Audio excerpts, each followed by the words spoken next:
Welcome to Scott's Boring Podcast. I'm glad you're here. What's happening is we're reading an audiobook. This is a series of podcasts where I read through the book Rocked Up. So we're on chapter 8 right now. If you have been listening to the book and you're into the story and you just want to continue on, well, just skip ahead and the story shall continue. Chapter 8. You know, what's funny about me doing this and listening to the audiobook a little bit as I do my editing here is how much work I have to do still to finish this audiobook. One thing to note is you may have noticed that Arnie, the manager of the band, his voice changes from time to time. Yeah. That's because I can't do a British accent. In the story, he's a Brit. And, well, when it came audiobook time and I had to do a British accent, about a quarter of the way through, I decided to, wait a minute, this is my book. Fuck it. Arnie's not a Brit anymore. I just was messing around, and I put little markers every time that Arnie had some dialogue, and well, I intended on going back and redoing all of Arnie's parts once I decided who the fuck Arnie would be. In terms of dialect, anyway. Anyway, so that's kind of funny. So if you hadn't noticed, you can listen for that now, is that Arnie's voice, well, it evolves over the course of the story.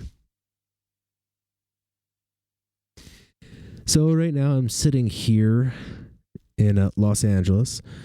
I can't quite see the Hollywood sign, but I almost can. I certainly can see a nice skyline out of the window. And we're finally here, and it was a long time coming. We drove down. It took about 5 days, and we arrived on the 31st with the Toyota Tacoma full to the brim of all our worldly possessions that we'll need for the next couple months that we'll be here. And we headed off to our celebrations and had a nice time. And we're starting to settle in. It's only been a few days. And I think we're just starting to decompress as much as you can in Los Angeles.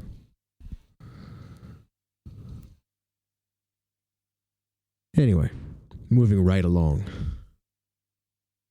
We're going to stick to the story here. We're going to get back to it. I know there's some editing little flubs here and there. I'm sure you can overlook that. Like I said, this is bootleg, man. And we're on chapter 8. Chapter 8 is kind of a fun one. I hope you laugh out loud. And I hope you enjoy it. I'll check in with you later. We're going to move along a little quicker now. The episodes are going to come at you. I may double up a couple chapters. And I appreciate you listening in. All right, enough idle chit-chat. Let's do it. This is chapter 8 of the book Rocked Up. Thanks for coming by. You want me to count 3 or something like a movie?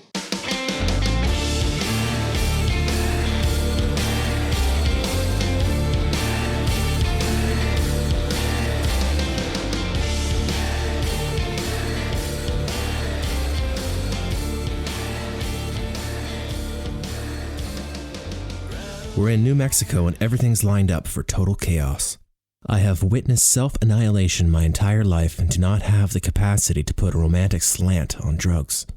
We have the day off and Switch and Calvin keep on exchanging mischievous looks, which can only mean one thing. Arnie also feels what's in the air and makes an attempt to keep them busy, flipping through his iPad, looking for something to do in New Mexico. "Hi, how about this?" he says. "The Sandia Peak Tramway. Or wait, a history museum. That could be interesting. Hey, boys?" "What do you say, Calvi? Want to go to a museum today?" Switch asks sarcastically. "Oh, that sounds just wonderful," Calvi answers, matching his sarcasm. Then they both break out into laughter. Arnie throws his iPad to the side and says, "Okay, you bastards. Do your own thing. Just remember, tomorrow comes fast. We have a show to play." Our bus stops at the hotel and Arnie hops out to get everything sorted out at the front desk. Lael is reading her book in her little corner in the back, trying to ignore us. Every now and then, she and I exchange a private glance and a smile. But for the moment, she has her focus on her book and her coffee. To their credit, Switch and Calvi always seem to be able to dust themselves off and show up for work the next day, no matter what drugs they do or how much they drink. And it's not like they go on a tear every time we have a day off. Our schedule is too intense and expectations are just too high. There's no way anyone could keep up this pace and get wasted every other night. But this isn't just any day off. We're in Santa Fe, New Mexico. Switch's hometown. Strangely, and then have never played Santa Fe, so I've never been here before. I've heard the stories, though. In the past, it seemed to make things worse when I tried to keep Calvi and Switch from partying too hard. They would get defensive. Case in point, at this very moment, Calvi is looking my way, waiting to see how I'm going to react at this impending doom. "Hey man, it's none of my business, as long as you're ready to go tomorrow," I say, trying not to rile them up. "Why don't you come along? Roar is going to pick us up and take us to the country," Switch says. "Roar?" "Yeah, fucking Roar. You met him like 10 times. The Norwegian guy with the beard," Switch replies. "Righto, ladies and gentlemen, here are your room keys. The day is yours, so try to stay out of trouble," Arnie says as he hands out envelopes to each of us. We're all getting our things together when a rather large, Viking-looking character steps into the bus. We all stop what we're doing and look at the imposing figure. "Roar!" Switch yells. Roar responds with a Viking warrior yell, fists raised and clenched, his eyes wild. "All right. That Roar," I say to no one in particular. The bus seems to get smaller as everyone moves around, greeting Roar. Arnie waits for the moment that Roar moves so he can get off the bus, muttering something under his breath as he goes. "How have you been, old friend?" Switch asks. "Good, man," Roar says. "Still in the same place?" "Yeah, I thought we'd head that way. Have a barbecue. I have some new toys to play with." "I'm sure you do," Switch says and gestures to Leo. "Roar, meet Leo, the newest member of And Then." "Pleasure," he says with a polite nod that is at odds with his crazed appearance. He then addresses everyone else. "I hope you all will be coming along." Silence follows. I don't want to go to the country with Roar to play with his new toys, whatever they are, as I'm trying to find the words to get out of this social corner. Leo breaks the silence. "All right, let's do this thing." I guess I could see how she'd be intrigued. Or maybe she just couldn't stand the silence and wanted to be polite. Either way, if she's going, then so am I. We pile into Roar's old Suburban with the roof cut off. It takes some effort to get the engine started, but once it gets going, he revs it up and turns his head back to look at us, laughing like a wild man. Then he looks at Switch in the passenger seat and they exchange more crazed laughter and a fist pump, a sort of primal communication that does not require modern language. Roar fishtails out of the parking lot, creating a wall of smoke and dust behind us. Everyone's laughter is getting louder and louder, as if competing with the sound of the engine.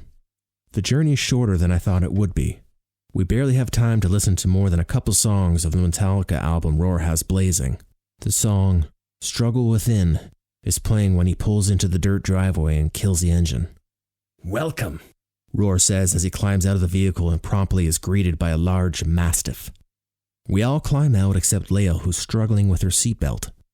Before I do the gentlemanly thing of lending her a hand, I take advantage of her vulnerable state and tickle her. She laughs, swatting my hands away, and goes back to struggling with the seatbelt. What kind of mess is this? I think out loud. I press a rusty button, but nothing happens. Roar comes over, scratching his head, and says, "I didn't even know we had seatbelts." He leans over to take a closer look and continues. "I mean, this is literally a couch that I found and tied down to the floor. So how the hell is this possible? Hang on. Hey, Switch, can you grab the knife in the shed?" "Knife?" Lil asks with big eyes. "The big one," Roar shouts to Switch again. Okay. Switch responds, walking into the rickety shed. Lael and I are looking at each other with equal parts amusement and fear. Seriously, how did you manage to do that? Switch asks, pulling down on the back of the couch and looking behind where she could have possibly retrieved an old seatbelt. I can feel my phone vibrating in my pocket, so I pull it out to see who's calling. Ronald Ramsey flashes on my screen. Oh boy, I say to myself, stepping away from Lael who's strapped to this death machine. I answer. Ronald, I thought I'd check in to see how you're taking care of my daughter, he says. His voice is just as brusque over the phone as it is in person. She's good. No problem at all, I say as Roar begins to lower a large machete to her seatbelt. Calvi and Switch are standing over them as if they're in a surgery observatory. Look, I'm hearing things. Bad things. Some things I don't like, Ronald says. Well, I don't know, Ronald. You can't believe everything you hear. I try to sound as casual as possible as my mind flips through the Rolodex of all the things that he could have heard. I heard Lael on the radio. Why is she doing press? Roar is sawing away at her seatbelt, putting his weight into the machete as he leans over Lael. Calvi and Switch adjust themselves to get a better view of what's happening. Oh, right. That. Fine. No more press. No problem, Ronald. That won't happen again. I answer as the seatbelt snaps and Roar and Lael fall over with the couch. I rush forward to see if she's okay, but I could hear her laughing and that's all the evidence I need. I back off so Ronald can't hear the commotion. And the bus. This one amazes me. Seriously, Brad, if this is true. I'm hearing her bus is traveling empty and she's traveling in your bus. What? I answer, trying to sound as innocent as possible. Don't fuck around, he snarls. This fucking tour is something she needs to do, so I'm letting her do it so it gets out of her system. Don't let her get carried away. Got it? When this tour's done, she's done. I don't want her spending her life around people like you. No offense. I say, slightly offended. Look, Brad, I'm thinking long term here, for her. It's not a good life. It's different for you, Ronald says. The deafening sound of a firearm rings through the air. Hold on, I tell him quickly, rushing around the corner of the shed to see Lael with a massive gun pressed against her shoulder. She fires, and an old television falls about 100 feet away. I say into the phone. We're at the History Museum. There's some sort of war reenactment thing happening. Sorry about that. We? Is Lael with you? No, she's back at the hotel. She said she wanted to stay in and read her book. Yeah, well, don't forget, there's lots of young people who could play guitar and sing. But there aren't many who have the most successful record company in America supporting them. I support you, Brad. You know this. But if something happens to Lael, I'll drop you. And I'll make sure no one picks you up. From now on, she rides her own bus and she doesn't do press. Don't fuck around. Ronald hangs up. Lael turns to me and asks, Who was that? I dive for cover because she's carelessly pointing the firearm directly at me. Whoa, easy there, Roar says and takes the gun away before she can do any damage. No one, I answer her, not wanting to upset her in case the gun gets back in her hands. Over the next few hours, we hang out in the sunshine, taking turns shooting televisions and beer cans, ripping around on Roar's homemade dune buggy, and just lying around being lazy. There's a large cooler full of beer that everyone helps themselves to. Everyone except me. Even at this stage of my life, my own friends treat me like I'm an alien when I'm not drinking. Sometimes, I feel like I don't drink now for the same reason I drank my face off in my teens and my early 20s. Rebellion. Whether it's at a business meeting, a family function, or just watching a movie, if you don't have a drink in your hand, people seem to judge you. But I can't be hungover feeling like a dirty dishcloth when I'm performing for a sold-out arena. I don't mind when the gang gets wasted. Well, until I do. Today, anyway, at Roar's sunny little compound, I don't mind my mates are getting loose. They work hard, and they deserve it. Lael is having a ball. I could barely see her face behind her large sunglasses, but she's clearly happy, and always near. She's only had a few drinks, but when she talks to me, her voice is slightly higher pitch, and she's playing with her hair. "Do you think I should cut my hair off?" she asks me, twirling a strand of hair around her finger. "No way," I answer. "Why not?" She's fishing for a compliment, and I know it. "Well, you're young and hot, so I'm sure I know you can get away with it. But your hair is part of your look. It's like your signature." Lael smiles at that, appeased. "Do you want to take a stroll?" "Sure. I've been lazing around long enough," I say with a sigh. We get up and head towards the trail opening as I yell back to the fellas. "Hey, we're heading back there in the wilderness. Try not to shoot us if you could help it." Roar has a rather large piece of land, and walking down this trail reveals its diversity. This little nature walk is doing me well. No buzzing amplifiers, no buses, no invasive fans. I can only hear our footsteps and the occasional bird. And, of course, Lael. I've already discovered that she has a gift of the gab, but apparently when she has a few drinks in her, this is amplified. She clutches my arm as we slowly make our way down the trail. The sandy path lined with sagebrush, the sky above a clear blue, while she chats away with little to no direction. I enjoy spending time with Lael. She's just so easy to be with. She'll even take the liberty of answering her own questions for me. I walk, listen, and smile, and hold her hand. She was holding my arm, but that was more of a thing to keep balance. This is different. I'm suddenly overwhelmed with this foreign feeling. Lael has stopped talking and breathes in slowly while taking in the natural surroundings. If us holding hands bothered her, she's not showing it. "So what's the deal with you and Lindsay?" I shouldn't be surprised she's asking about that since we've talked about everything else, but I'm wondering if I detect a hint of jealousy in her voice. "Lindsay, she's a friend," I answer. "She's pretty," she notes. "Your father and his team like to make it look like we have a relationship for the press," I tell her. That's all there is to it. "I guess I knew that. I just thought maybe there was something there. Though, I imagine it would be tricky having a girlfriend with your lifestyle." "I guess so," I say with a shrug. It's something I try not to think about. "So who was the last one?" "The last what?" "Girlfriend, silly. You're Brad Snyder. I'm sure you've had a few." "No, not really," I tell her, wanting to be completely honest. I mean, I've had women in my life, but never anything very serious. I'm constantly on the road, and you're right. It's not easy having a real, meaningful relationship with this life. She stares at me for a moment, and I can feel her eyes searching me underneath her sunglasses. "Okay, who is she?" she asks wryly. "What do you mean?" I say as I catch Lael from a little stumble over a rock. "The bitch that broke your heart," she says. I laugh and try to think of who that might be. The simple truth is, I haven't let anyone get close to me. I'm surrounded by fans who are constantly trying to get close as possible, but I know better than to get caught up with one of them. I've had a few relationships with women who are in show business, but deep down, they're all narcissistic socialites that inherently use people.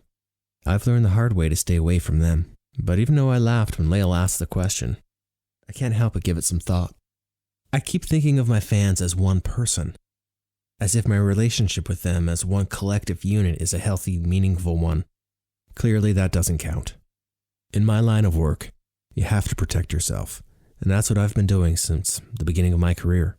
Before life with Ramsey Records, I was basically a kid just trying to survive. I don't think I'll ever stop doing that. It's sobering walking along this trail with Lael. No press, no fans, only nature and the truth. I want to be open with her and answer her question, but I can't think of a defining moment, so I turn it around and ask her. "So how about yourself? Who broke your heart?" She sighs, kicking a rock. "I dated the same guy through private school. We split up afterwards, but there was no tears when we said goodbye. He was a nice guy and all, but that's where it ended. You know how it goes." We stop walking along the dusty trail and stand facing each other. There's a patch of brush beside us where the birds sing and chirp. We look at each other in a quiet standoff. Our expressions are natural. Our breathing is slow. Lael glances at me over her glasses, looking inherently innocent. Who knows? She says softly. Maybe you're the one that's going to break my heart. Silence hangs in the air while I search for the words. Relax, she says, smirking. I'm messing with you. Can you believe this place? She says to me, turning away, looking at this little desert oasis that we've stumbled upon. Lael walks off the trail to explore the area, letting her open arms graze over the top of the grass. When do you stop? She asks, glancing at a bird that's flying past. What do you mean? I ask as I follow her meandering route. You're always on. You always seem to be Brad Snyder, the rock star. When are you just Brad Snyder? Lael pauses, taking in the beautiful oasis. I breathe in slowly and consider her question. I don't know. If it seems that way, it's because a lot of people are listening and I have to be careful. Yeah, but right now I'm the only one here. There are no photographers, no microphones, and you're just a guy lucky enough to be here with me. Lael puts her hand on her hip in a display of sass. Have you stopped now? Yes, I tell her, though it's a tricky thing to figure out. She muses. I don't know if you have. Lie down. Lie down, I question. Do it, mister, she says, poking me in the ribs. I want to try something. See if you can just be. I put my arms up in submission. Okay, I tell her, looking around until I can see some flattened grass. We both get down until we're on our backs, and we stare at the midday blue sky. I know it's hard to stop and just be in this moment, but we must. We're here, and then we're gone, Lael says softly as she's running her hands over my hair. I close my eyes. That's pretty deep for a 19-year-old, I tell her. 21, she corrects me. I keep my eyes closed and I ask her the same question. What makes you stop? You know, being on. What makes you stop and be you? Be in the moment. I don't know. I love my dog, she says. Maybe when I'm petting my dog, I stop. Is that what you're doing right now? I ask, referring to her running her hand through my hair. She laughs and answers. No, but I have to admit, I'm very much in the moment right now. Me too. I believe you. It's good to feel good, Lael says and nestles into me. We just lie there for a while and say nothing. My eyes are closed. Her scent is a mixture of whatever products she uses in her hair and the fresh, dry air that surrounds us. I'm thinking of nothing and don't have a care in the world. I run my hand up and down her arm and fight back some familiar primal feelings, as this is not the time for that kind of intimacy. This is a sweet moment, and I don't want to ruin it. I'm calm. I'm happy. I'm in the moment. Everything stops, and I fall asleep. Psst. Psst. I open my eyes and see the light has changed. I must have dozed off. Lael is in my arms, sleeping. It would be a peaceful moment, but it's Roar that woke me up. I look up at him, and he motions for me to stay where I am. Don't move, he says in a concerned whisper. Before I can question why, I hear the unmistakable sound of a rattlesnake. I don't move a muscle. Then Lael wakes and begins to make a stretching motion. Roar swoops in with a stick and pins the snake down. It's dangerously close to us. I reach over and grab it near the head, making it impossible for the venomous fangs to make contact with my skin. Ah! Lael screams and scrambles to her feet, scurrying away from this flailing snake that's in my hand. Snap! Another snake strikes and misses Lael as she runs through the tall grass. This way! Come on!